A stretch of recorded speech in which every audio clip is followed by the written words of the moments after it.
வணக்கம். தமிழக வெற்றி கழகத்தின் பொதுக்குழுவானது இன்னும் சற்று நேரத்தில் கூட இருக்கிறது. நடிகர் விஜய் அவர்கள் பொதுக்குழு நடைபெறக்கூடிய இடத்திற்கு வந்து சேர்ந்திருக்கிறார். அதே போன்று சிறப்பு அழைப்பாளர்களாக நடிகர் விஜய் அவர்களுடைய பெற்றோர்கள் வந்து பார்த்தோம்னால் அழைப்பு விடுக்கப்பட்டிருக்கிறது. சோபா சந்திரசேகர் மற்றும் சந்திரசேகர் உள்ளிட்ட இருவரும் நிகழ்ச்சி நடைபெறக்கூடிய இந்த பகுதிக்கு வந்திருக்கிறார்கள். அவர்களுக்கு கீழே சிறப்பு இருக்கையானது போடப்பட்டிருக்கிறது. அவர்கள் அங்கு அமர்ந்து இந்த நிகழ்ச்சிகளை கண்டுகளிப்பார்கள் என எதிர்பார்க்கப்படுகிறது. அதே போன்று மேடையில் 8 இருக்கைகள் போடப்பட்டிருக்கிறது. விஜயலட்சுமி அவர்கள் பார்த்தோம்னால் உறுப்பினர் சேர்க்கை செயலாளர், அதே போன்று தாகிரா இணை செயலாளர், ராஜசேகரன் தலைமை நிலை செயலாளர், ஆதவர்ஜுனா தேர்தல் மேலாண்மை பொதுச் செயலாளர், அதே போன்று குஷி ஆனந்த் பொதுச் செயலாளர், விஜய் அவர்கள் உள்ளிட்ட 8 பேருக்கு இந்த மேடையானது அமைக்கப்பட்டிருக்கிறது. மற்ற 120 மாவட்டங்களை சேர்ந்த மாவட்ட செயலாளர்களும் மேடைக்கு கீழே அமரக்கூடிய வகையில் முதல் வரிசையில் அவர்களுக்கு அந்த இருக்கை போடப்பட்டிருக்கிறது. மற்ற செய்தி தொடர்பாளர்கள், அதே போன்று கொள்கை பரப்பு செயலாளர்கள் உள்ளிட்ட மற்றவர்களுக்கும் முதல் வரிசையில் இந்த இருக்கையானது அமைக்கப்பட்டிருக்கிறது. சிறப்பு அழைப்பாளர்களாக தன்னுடைய பெற்றோர்களை தொடர்ந்து விஜய் அவர்கள் அழைத்து வருவது குறிப்பிடத்தக்கது.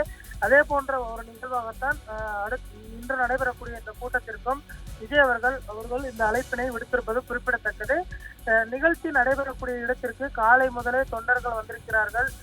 ஈசிஆர் பகுதியில் முழுவதுமே தற்பொழுது கடுமையான போக்குவரத்து நெரிசல் நிலவுகிறது. அதே போன்று ஒயிலாட்டம், தப்பாட்டம், கரகாட்டம் உள்ளிட்ட பல்வேறு நிகழ்ச்சிகளும் வந்து பார்த்தோம்னால் மேடைக்கு வெளியே அமைக்கப்பட்டு விஜய் அவர்களுக்கு இந்த சிறப்பான ஒரு வரவேற்பும் அளிக்கப்பட்டது குறிப்பிடத்தக்கது. விஜய் அவர்கள் இறுதி நேர போக்குவரத்து நெரிசலில் சிக்காமல் இருப்பதற்காக முன்கூட்டியே வருகை தந்திருக்கிறார். அவர் தற்பொழுது நிகழ்ச்சி நடைபெறக்கூடிய இந்த பகுதியில் வந்து பார்த்தோம்னால் கேரவன் அமைக்கப்பட்டிருக்கிறது. அவர் கேரவனில் அமைந்திருக்கிறார். சரியாக 10 மணிக்கு அவர் நிகழ்வு நடைபெறக்கூடிய அந்த பகுதிக்கு உள்ளே செல்வார் என எதிர்பார்க்கப்படுகிறது. நிகழ்ச்சி நடைபெறக்கூடிய பகுதியில் 500 பேருக்கு காலை உணவு தயார் செய்யப்பட்டிருக்கிறது. பூரி, பொங்கல், வடை உள்ளிட்ட காலை உணவாக கொடுக்கப்பட்டிருக்கிறது. அதே போன்று மதிய உணவாக பார்த்தோம்னால் வெஜ் மட்டன் பிரியாணி, அதே போன்ற வெஜ் மீன் குழம்பு உள்ளிட்ட வெஜ் சைவ உணவுகளாக மட்டுமே பரிமாறப்பட இருப்பது குறிப்பிடத்தக்கது. அசைவ உணவுகள் முற்றிலுமாக மறுக்கப்பட்டிருக்கிறது. இந்த நிகழ்வில் பார்த்தோம்னால் 8 பேரும் பேசுவார்கள். ஊடகத்தினருக்கு அந்த அவுட்புட் என்பது தரப்படவில்லை. இது ஒரு உள்ளரங்க நிகழ்ச்சியாக நடைபெற இருக்கிறது. வரக்கூடிய தேர்தல் தொடர்பாக இந்த பொதுக்குழுவில் விவாதிக்கப்பட இருக்கிறது. அதே போன்று காலையில் பார்த்தோம்னால் பொதுச் செயலாளர் பார்த்தோம்னால் வருங்கால முதல்வரே என்று சென்னை புறநகர் மாவட்ட செயலாளர் ஈசிஆர் சரவணன் அவர்கள் பெயரில் போஸ்டர் ஒட்டியது சலசலப்பையும் மிகப்பெரிய ஒரு சர்ச்சைகளையும் உண்டு பண்ணியிருக்கிறது. சற்று நேரத்திற்கு முன்பு செய்தியாளர்களை சந்தித்த ஈசிஆர் சரவணன் அவர்கள் இது எதிர்கட்சிகளின் சதி, இது தொடர்பாக புகார் அளிக்கப்பட்டிருக்கிறது என்று தெரிவித்திருக்கிறார்.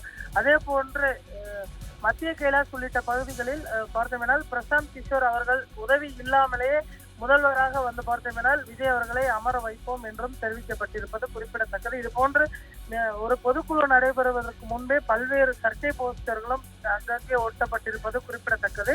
நிகழ்வு நடைபெறக்கூடிய பகுதிக்கு உள்ளே பார்த்தோமேனால் கண்டிப்பாக ஊடகத்தினருக்கு அனுமதி மறுக்கப்பட்டிருக்கிறது. கடந்த காலங்களில் பார்த்தோமேனால் அஇஅதிமுக மற்றும் திமுக உள்ளிட்ட பொதுக்குழுவுக்கான அந்த நேரலை ஒளிபரப்பு அளிக்கப்பட்டு வரக்கூடிய சூழ்நிலையில் தமிழக வெற்றி கழகத்தின் நிகழ்விற்கான அந்த நேரலை என்பது முற்றிலுமாக துண்டிக்கப்பட்டிருக்கிறது. ஏனென்று சொன்னால் ஊடகத்தினருக்கு தகவல்கள் வெளியே கசிந்து விடக்கூடாது என்பதில் மிகுந்த கவனத்துடன் இந்த நிகழ்வானது ஏற்பாடு செய்யப்பட்டிருப்பது குறிப்பிடத்தக்கது. சரியாக 10 மணிக்கு நிகழ்வு துவங்கும். 11:30 மணி வரை பார்த்தோமேனால் உள்ளடக்க நிகழ்வாக நடைபெறும். 11:30 மணிக்கு மேல் இந்த நேரலை வந்து பார்த்தோமேனால் தரப்படும். அது விஜய் அவர்கள் பேசக்கூடிய அந்த நிகழ்வு மட்டுமே வந்து பார்த்தோமேனால் ஊடகங்களுக்காக நேரலையாக தரப்படும் என தெரிவிக்கப்பட்டிருக்கிறது.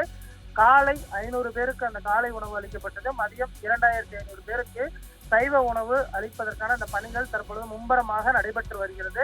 தொடர்ந்து விஜய் அவர்களுடைய நிகழ்வில் சைவ உணவுகள் மட்டுமே பரிமாறப்பட்டு வருகிறது. இஃப்தார் நிகழ்வில் மட்டுமே பார்த்தோம்னால் அசைவ உணவு அளிக்கப்பட்டது குறிப்பிடத்தக்கது.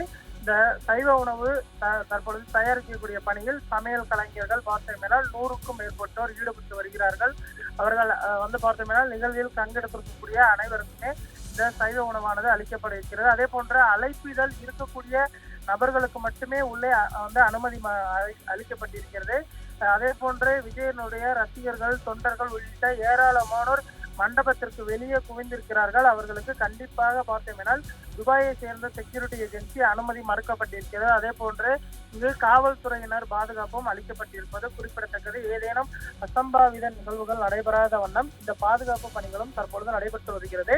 விஜய் அவர்களுடைய உரை 30 நிமிடம் இருக்கும் என எதிர்பார்க்கப்படுகிறது. பார்த்தோமேனால் ஒரு 15 முதல் 30 தீர்மானங்கள் வரை இந்த நிகழ்வில் நிறைவேற்றப்படும் என தெரிய வந்திருக்கிறது.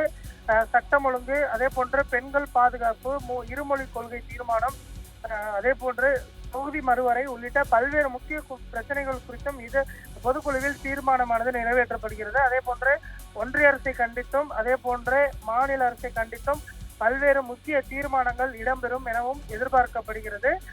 தேர்தலுக்கு முன்பாக நடைபெறக்கூடிய முதல் பொதுக்குழு தேர்தல் ஆணைய விதிப்படி ஒவ்வொரு வருடமும் பார்த்தோமெனால் பொதுக்குழு மற்றும் செயற்குழு உள்ளிட்ட இரண்டுமே நடத்தப்படுவது என்பது தேர்தல் ஆணையத்தின் விதி. அதன்படியே கடந்த முறை செயற்குழு நடைபெற்றது. இந்த முறை பொதுக்குழு மற்றும் செயற்குழு உள்ளிட்ட இரண்டும் இணைந்து நடைபெற இருப்பது குறிப்பிடத்தக்கது.